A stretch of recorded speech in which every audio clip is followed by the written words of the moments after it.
ঈদের দিনে ইনটেক অর্থাৎ শুধু ঈদের দিনের জন্যই প্রথম আজকে নতুন জামা, নতুন লুঙ্গি, নতুন শার্ট কিনা অথবা পড়তে হবে, এটার কোনো সুবুত, কোনো অস্তিত্ব কোরআন সুন্নাহ কোনো ওলামার বক্তব্যের মধ্যে নাই। তাহলে ঈদ তো আল্লাহর দেওয়া, তো সেটা তো কোরআনে থাকবে কর্মসূচি। ঈদ তো রাসূলুল্লাহ সাল্লাল্লাহু আলাইহি ওয়াসাল্লামের বর্ণনা করা, তো নবীজির পক্ষ থেকে তো বলল ঈদের দিনে পবিত্র কাপড় পরা, পরিষ্কার কাপড় পরা, পরিচ্ছন্ন কাপড় পরা সুন্নাত, কিন্তু সেটা ইনটেক হইতে হবে। একেবারে আজকেই প্রথম খুললাম, এটা কোন কথা? এটা কোন ধরনের হিসাব?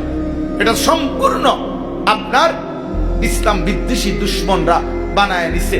অ্যাড দিয়ে দিবে, এখন প্রতিদিন বিজ্ঞাপন দিতেছে ঈদ মানে নতুন জুতা, ঈদ মানে বলে নতুন জুতা। এটা তার বাপেরই ঠিক করছে, ঈদ মানে নতুন জুতা। তোমার বাপে ঠিক করছে এটা? ঈদ মানে নতুন জুতা কি? ঈদ মানে নতুন গহনা, ঈদ মানে নতুন কিছু, ঈদ মানে নতুন শাড়ি। কে বলছে ঈদ মানে? ঈদ শব্দের অর্থ বুঝি নতুন শাড়ি? এটা কোন ডিকশনারিতে লিখলো?